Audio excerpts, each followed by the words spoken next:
Selamat pagi adik-adik, selamat berjumpa kembali. Walaupun kita masih dalam media online, tapi kita tetap semangat adik-adik. Kali ini kita akan belajar tentang ilmu pengetahuan alam atau disingkat dengan IPA. Tema kita adalah siklus hidup makhluk hidup. Siklus hidup sering juga disebut sebagai daur hidup. Sebelum memulai pelajaran ini, alangkah lebih baiknya kita berdoa terlebih dahulu meminta pimpinan dan perlindungan Tuhan. Mari kita berdoa. Bapa yang baik, di dalam kerajaan surga, kami bersyukur dan berterima kasih Engkau tetap menyertai kami sampai pada hari ini di semester yang kedua. Kami belajar tentang ilmu pengetahuan alam. Sertai kami ya Tuhan, biar apa yang kami pelajari hari ini dapat menjadi bekal di kemudian hari.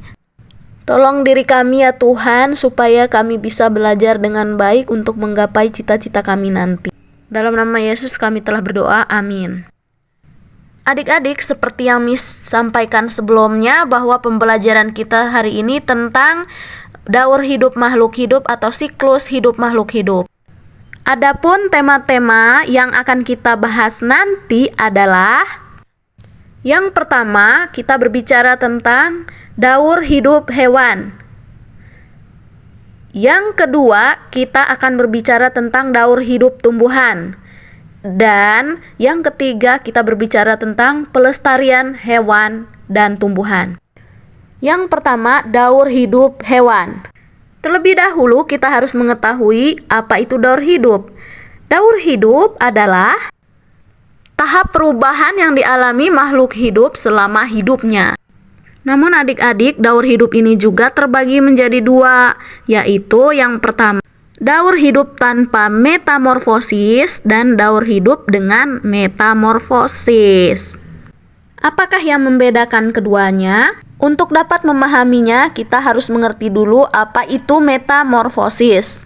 Metamorfosis adalah tahap perubahan bentuk yang tampak berbeda yang dialami hewan sejak menetas sampai ia menjadi hewan dewasa. Jadi adik-adik, bahasa singkatnya atau bahasa mudahnya yaitu metamorfosis adalah perubahan bentuk yang sangat berbeda yang dialami oleh makhluk hidup sejak dia lahir hingga dia menjadi hewan dewasa gitu. Seperti yang disampaikan sebelum-sebelumnya, bahwa hewan itu memiliki dua sifat daur hidup. Yang pertama, tanpa metamorfosis dan juga dengan metamorfosis. Untuk dapat membahasnya lebih lanjut, tonton videonya sampai selesai dan jangan ada yang ketinggalan karena di sini akan dibahas pembelajaran kita semuanya adik-adik. Ya, jadi nggak boleh kelewatan untuk pembahasannya, terutama untuk hari ini pembelajaran IPA kita ya. Nah adik-adik, kita akan membahas tentang makhluk hidup yang atau hewan yang tanpa metamorfosis ya.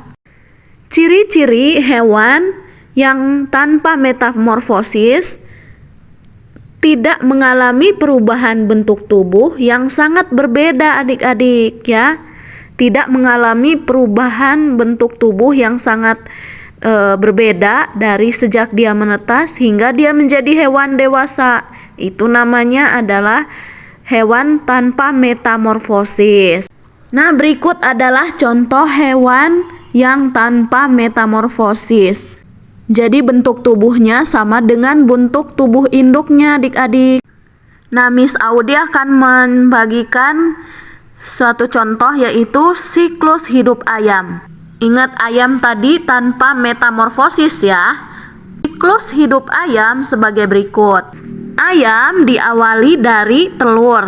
Telur dierami selama 21 hari lalu menetas.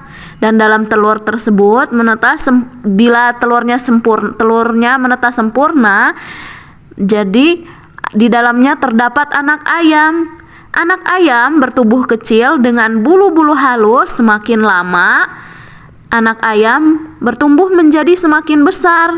Tadinya bulu-bulu halus yang ada di badannya berubah menjadi bulu-bulu seperti bulu-bulu induknya. Lalu memasuki tahap ayam dewasa adik-adik.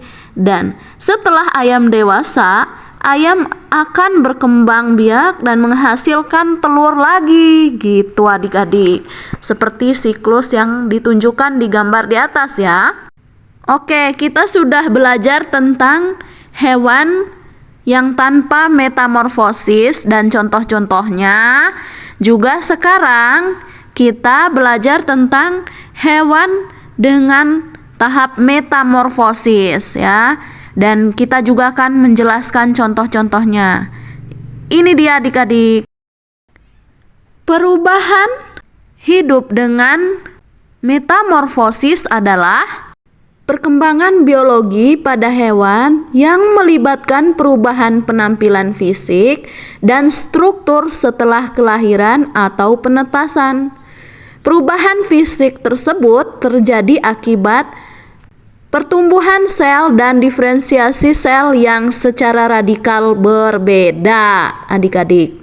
Oke, selanjutnya tadi kan daur hidup dengan metamorfosis. Sekarang ternyata daur hidup dengan metamorfosis itu juga terbagi menjadi dua bagian. Yang pertama adalah metamorfosis sempurna.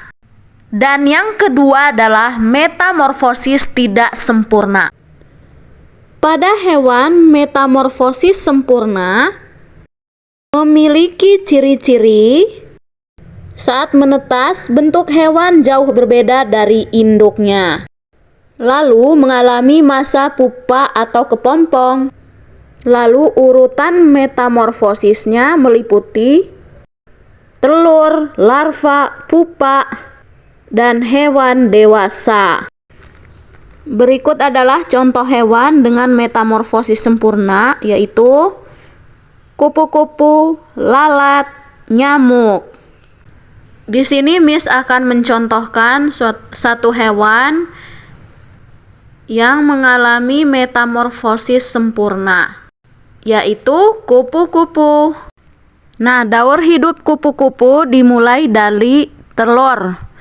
Telur kupu-kupu yang ada di daunnya, dia akan menetas di daun, lalu setelah itu ada ulat. Nah, ulat akan mengeluarkan semacam benang sutra yang melekat pada batang daun. Lalu kemudian ulat melepaskan kulit dari daun tadi ya. Ulat melepaskan kulitnya lalu berubah menjadi kepompong. Kemudian kepompong tersebut kan keras. Kemudian dia akan menetas. Setelah menetas dia akan menjadi kupu-kupu dewasa gitu adik-adik. Oke, kalau tadi kita membahas tentang metamorfosis sempurna, sekarang kita membahas metamorfosis tidak sempurna. Metamorfosis tidak sempurna yaitu bentuk tubuh hewan saat lahir tidak terlalu berbeda dengan bentuk dewasanya. Contoh hewannya yaitu ada capung, kecoa, belalang. Berikutnya Miss akan contohkan metamorfosis tidak sempurna pada belalang. Daur hidup belalang dimulai dari tahap telur. Lalu telur menetas menjadi belalang muda. Belalang muda ini mirip dengan belalang dewasa. Akan tetapi di sini belalang muda ini belum memiliki sayap. Setelah belalang muda akan berganti kulit berapa kali ya, dan akan menjadi belalang dewasa. Nah, lalu dia akan menjadi belalang yang sudah siap berproduksi.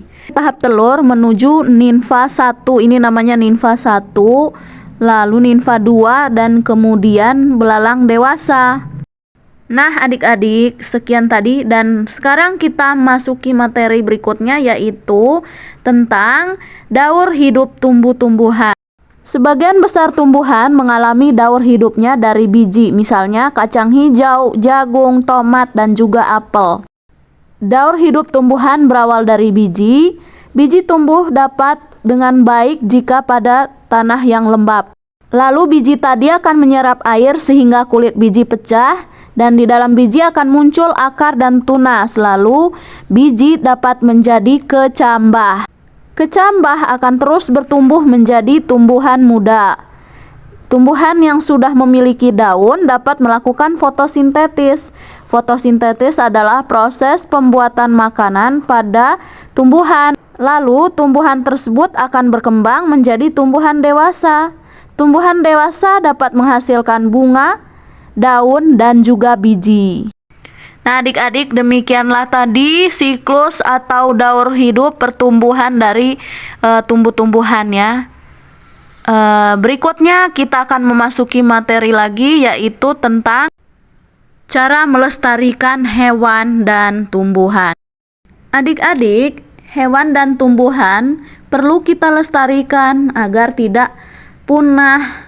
Berikut cara-cara untuk melestarikan hewan dan tumbuhan adalah melestarikan hewan dan tumbuhan langka. Pelestarian hewan dan tumbuhan langka dapat dilakukan secara in situ atau dilakukan di habitat asli hewan dan tumbuhan tersebut. Contohnya, cagar alam. Namun, pelestarian juga dapat dilakukan dengan ex situ atau di luar habitat asli. Contohnya, tempat penangkaran. Nah, adik-adik, ini contoh hewan langka yaitu misalnya cendrawasih, terus burung jalak Bali, terus badak bercula 1, harimau Sumatera, komodo. Terus komodo itu ada di tempat mis ya, dan juga orang utan. Nah, tumbuhan langka contohnya ada bunga bangkai yaitu bunga Rafflesia arnoldi, pernah dengar kan? Terus udah gitu ada cendana. Nah, cara lain untuk melestarikan adalah, maksudnya cara lain selain melestarikan hewan langka tadi, cara lainnya adalah melestarikannya adalah mengembangkan tumbuhan dan juga hewan. Atau di sini lebih difamiliarkan dengan kata-kata mengembangbiakan ya, mengembangbiakan tumbuhan dan hewan. Juga yang terakhir adalah menetapkan undang-undang perlindungan tentang hewan dan tumbuhan supaya orang tidak seenaknya menggunakan, misalnya menebang pohon atau misalnya memburu-buru binatang ya. Tahu memburu kan? Ya. Dari hasil memburu atau pemakaian yang tidak dikontrol itu kan nanti akan menyebabkan kepunahan. Jadi untuk menghindari kepunahan, cara lainnya adalah mengembangbiakan tumbuhan atau hewan, juga menetapkan undang-undang perlindungan bagi hewan dan tumbuhan, adik-adik.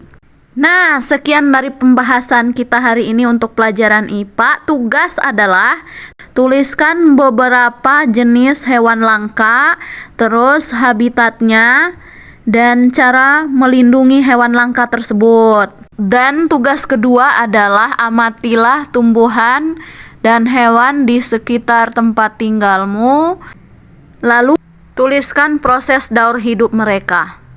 Nah, sekian ya adik-adik, tolong tugasnya dikerjakan dengan baik supaya mendapat nilai yang baik juga tentunya. Ya, terima kasih atas partisipasinya semuanya.